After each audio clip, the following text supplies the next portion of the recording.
O assunto de hoje é sobre mortalidade infantil e fetal. Para falar sobre este assunto, também sobre prevenção, aqui conosco no estúdio, a médica e presidente do Comitê Municipal de Mortalidade Materna, Fetal e Infantil, doutora Eliana Soares Afonso Sala. Doutora Eliana, obrigado pela participação.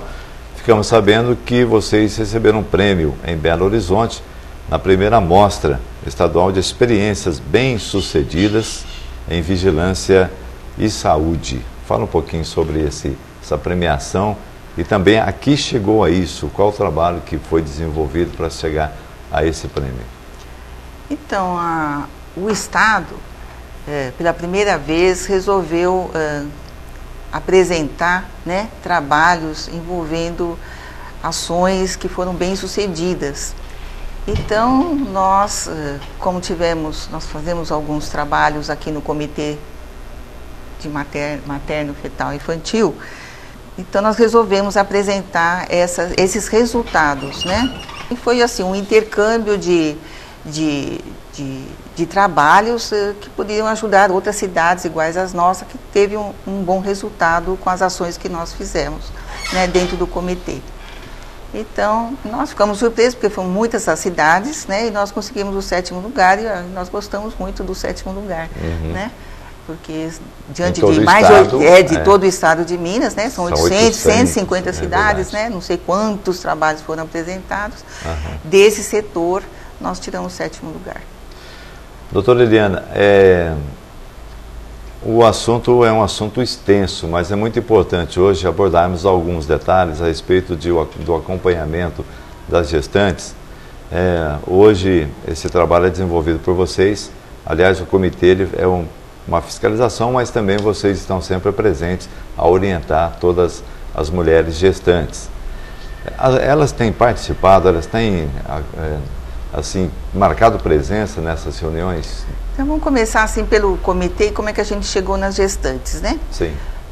Ou também poderia ser o contrário. Então, o comitê, ele não tem ação punitiva em nada. O comitê é um comitê de investigação de óbito, tanto da mulher em idade fértil, de 10 a 49 anos, a gente vai identificar se ela estava grávida ou não e ver por que faleceu. Se ela estava grávida, então ela é considerada um óbito materno. No caso do óbito fetal, nós vamos fazer as investigações de todos os bebês que faleceram dentro do ventre materno.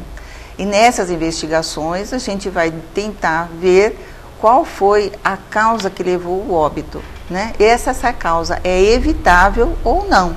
Sim. Se a causa é evitável, nós vamos ver onde é que houve alguma falha, né? Em que setor houve falhas. E vamos tentar sanar na medida do possível, né? Fazendo ações educativas, tá certo? Tá. No serviço. Nós tivemos em 2013...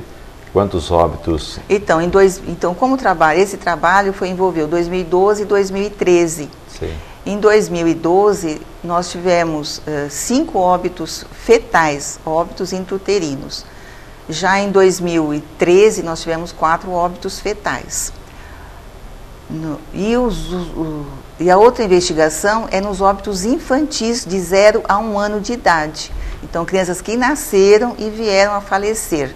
E tentar descobrir também as causas que levaram ao óbito dessa criança, que já nasceu e veio a falecer no 1º ano de vida. No caso de 2012, nós tivemos 5 óbitos infantis, e o que veio chamar a atenção foi que em 2013 nós tivemos um aumento também desses óbitos, foi para 7 óbitos infantis, 7 crianças faleceram depois de nascidas, dentro do 1º ano de vida. Nesse contexto, já em 2012, nós começamos a achar que a mortalidade, tanto fetal como infantil, estava muito elevada em relação aos anos anteriores. Então, nós fomos fazer todo um estudo do que era que estava pegando mais nesses óbitos, né? É claro que existem várias causas para os óbitos, mas uma delas se salientou muito quando nós fomos pesquisar o pré-natal. Muitas dessas pacientes tinham nos seus prontuários a presença de infecção urinária. A gente sabe que infecção urinária leva a ameaça de aborto, né, até na 20ª semana, só que nós não investigamos óbitos de aborto. Nós só investigamos crianças que faleceram a partir da 20ª semana até a 40ª semana, que é o tempo de gravidez. Sim. Mas mesmo assim nós estávamos vendo que muitas tinham tido aborto, muitas pacientes tiveram trabalho de parto prematuro, muitas tiveram, e nesses trabalhos de parto prematuro havia queixas de infecção urinária, né, presente naquela situação. Certo. E muitas vezes a criança vinha a falecer porque a mulher, na hora do parto, ela podia até ter chegado até o parto final, na 40ª semana, estava em tempo certo de nascimento, e elas estavam com infecção. E o neném veio a falecer por septicemia. E quando a gente foi ver, a mãe estava, no período que ela deu à luz, ela estava com infecção urinária. Então aquela septicemia, aquela infecção neonatal, era por causa da infecção urinária materna. Então nós estamos vendo que nós estamos tendo muitos óbitos de uma situação que a gente podia tentar melhorar, né?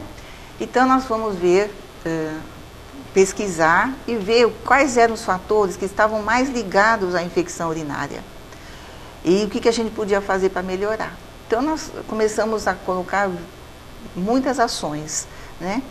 E sabemos então que infecção urinária está ligada a hábitos alimentares, a hábitos de higiene, a hábitos de vestuário, a hábitos de relacionamento sexual, né? Então, o que a gente podia fazer para melhorar isso? Então, nós começamos a trabalhar com as gestantes aí, nas reuniões de gestantes, tanto no materno infantil, como também fazer o mesmo trabalho, orientando as pessoas que fazem as reuniões de gestantes nos PSF, orientando como é que deveriam trabalhar com essas gestantes em relação à infecção urinária. Além disso, além da prevenção, que é a coisa mais importante, é a parte de prevenção. Você tendo a prevenção, você melhora lá na frente a qualidade de vida, né? Melhora a mortalidade, melhora a morbidade da doença. Então, nós temos que trabalhar na prevenção. Então, primeiro, trabalhar com as gestantes. Segundo, trabalhar com os profissionais de saúde, tanto enfermeiros como os médicos que fazem o pré-natal, para detectado qualquer queixa, tá certo? Eventualmente uma queixa até de dor, que às vezes não está ligado muito a uma queixa urinária, que é dor para urinar, que é urinar de pouquinho toda hora, mas às vezes nós temos uma infecção urinária alta, em que a paciente com infecção no rim, às vezes ela não tem queixa de urinária baixa, que é vontade de fazer xixi, dor para fazer xixi. Sim.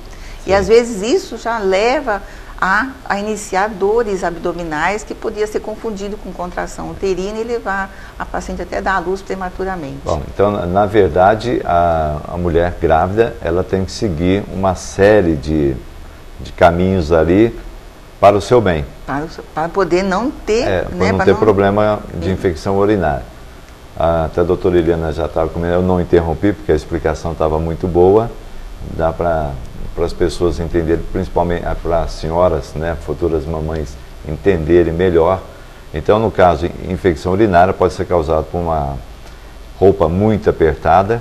Hoje, né? o Às hábito... vezes a grávida não gosta de colocar uma roupa mais solta, mas seria o necessário. É o ideal. Seria o ideal. É o ideal, porque você... Tomar bastante água, né, doutora Tomar Eliana? muito líquido, muito né? líquido. 2 litros de líquido por dia, isso é necessário, tem que marcar, botar nas garrafinhas lá e dar conta daquilo até a noite. Tomar muito cuidado com a higienização, que tem que ser a muito higiene bem é feita. muito importante, porque a contaminação, tanto de vagina, né, que é muito comum infecção vaginal na gravidez, e esses micro-organismos passam para a bexiga e vão provocar infecção urinária.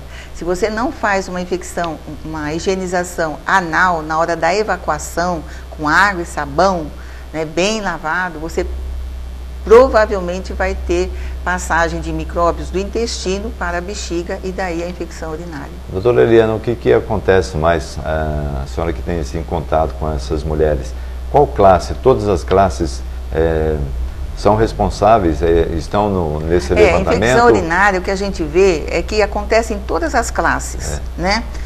porque a cultura da vestimenta, calça comprida, muito apertada, as meninas jovens querem usar tudo muito grudadinho, então isso dificulta a ventilação da área genital, facilitando a umidade e daí as infecções.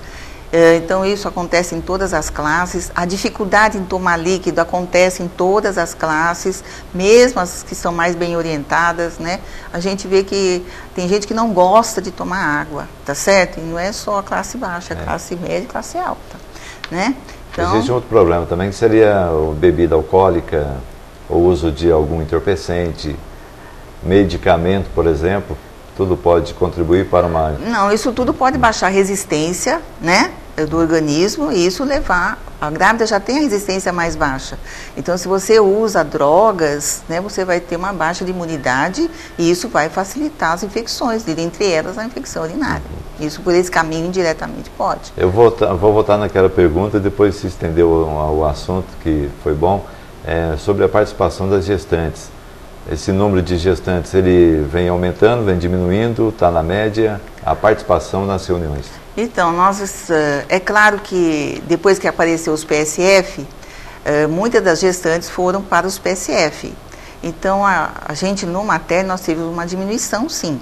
Mas não acredito que foi só por esse motivo. Eu acho que houve uma desestimulação das gestantes na procura das reuniões. Né? Então, agora a gente, a partir do meio do ano passado para cá, houve já um novo estímulo, né? Uma preocupação maior em estar chamando essas pacientes para as reuniões, porque isso vai facilitar o entendimento do que é gestação e os cuidados que ela deve ter.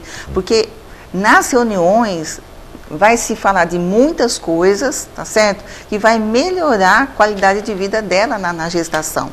O que não acontece porque infelizmente, as consultas médicas são muito rápidas. Não dá para o médico ficar uma hora falando com a paciente sobre tudo que acontece. Sim. E nas reuniões, não. Nas reuniões nós temos um número grande de pessoas participando e falamos mais ou menos por cerca de uma hora sobre vários assuntos importantes para elas aí. É muito importante. Então, para a gente encerrar aqui hoje, quais são os objetivos desse trabalho Nascer Bem, Viver Melhor, doutora Eliana? Então, os objetivos são justamente esse. Você procurar saber quais são as causas evitáveis, né? Investigar todos os casos, detectar o que é evitável e promover ações para melhorar essa qualidade de vida, né? Você tendo uma melhor qualidade de vida, você nasce bem, né? E vai viver melhor, com certeza. Muito bem. Hoje nós conversamos com a doutora Eliana Soares Afonso Sala sobre o comitê e também sobre essa importante participação das gestantes nas reuniões para obterem mais informações a respeito de gravidez e de tudo que envolve grávida. E vamos ver se nós conseguimos diminuir cada vez mais essa mortalidade infantil, porque isso é muito doloroso. Não só para a mãe, como também para toda a família. Né, exatamente, eu acho que não tem coisa pior do que o neném falecer dentro do ventre materno, vir falecer logo em seguida por conta de problemas que ocorreram durante a gestação. Tá. Lembrando as moças, as mães, né, futuras mamães, que no momento da gravidez acabou a preocupação maior com o filho, com o bem-estar dele. Então vamos prevenir, vamos cuidar para evitar o pior depois. Doutora Eliana, muito obrigado pela participação. Eu que agradeço aí a participação.